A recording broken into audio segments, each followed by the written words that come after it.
bonjour à tous. Des journaux s'intéressent ce mardi au déroulement du dialogue politique. Les formations politiques parties prenantes au dialogue politique étaient face aux membres du gouvernement hier à la primature. Au terme des débats à huis clos, le ministre Fagondo Diomandé a déclaré: nous avons repris nos échanges dans une excellente ambiance empreinte de convivialité. C'est un cadre de discussion idéal qui aborde toutes les questions liées à la vie de la nation. Écrit Fraternité Matin avant de rapporter ce qui a prévalu, c'est la Côte d'Ivoire de Adama Bictogo du RHDP. Nous avons écouté le gouvernement et exprimé nos besoins de Nyamke Koufi du PDCI RDA. Nous avons bon espoir de Iseka Sangari du FPI. Trouver des solutions pour la paix sociale de Georges Ouenien du PPACI. Tout s'est passé avec élégance et courtoisie de Hélène Gado de Plateforme des partis républicains. Les débats se sont déroulés dans une bonne ambiance de Mabri-Touakus de l'UDPCI.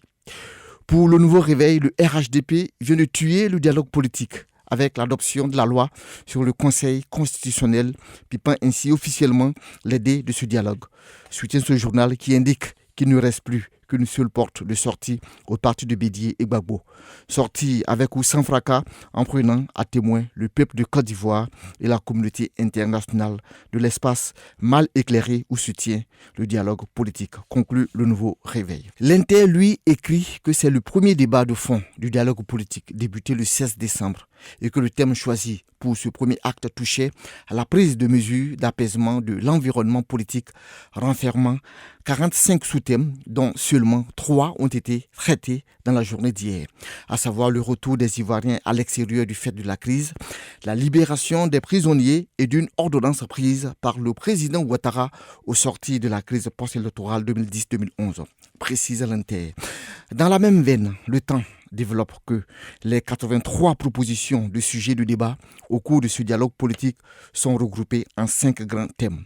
La recomposition de la CEI, la mesure d'apaisement pour la décrispation de l'environnement politique, la révision de la liste électorale, le code électoral et la réconciliation nationale. Autre actualité, le 6e sommet Union européenne-Union africaine qui se tiendra à Bruxelles les 17 et 18 février 2022.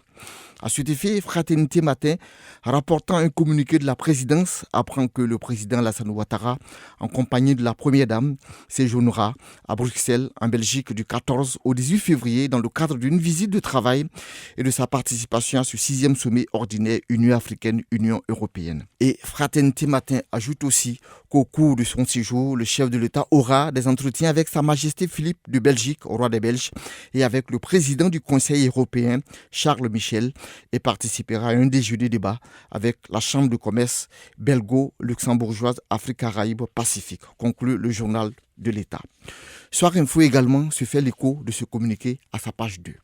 Le Patriote, lui, apprend que l'objectif de ce sommet Union européenne-Union africaine est de lancer un ambitieux paquet d'investissements Afrique-Europe en tenant compte des défis mondiaux tels que le changement climatique et la crise sanitaire actuelle, précisant que le chef de l'État ivoirien Alassane Ouattara, arrivé en Belgique avec son épouse, y participera.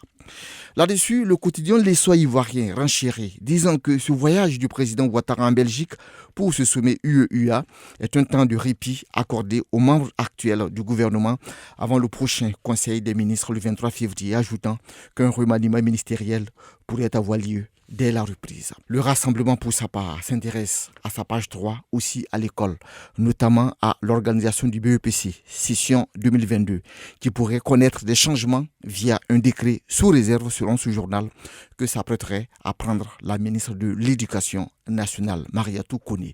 Merci et bonne lecture de vos journaux. Radio de la paix. Se parler, s'écouter, se comprendre.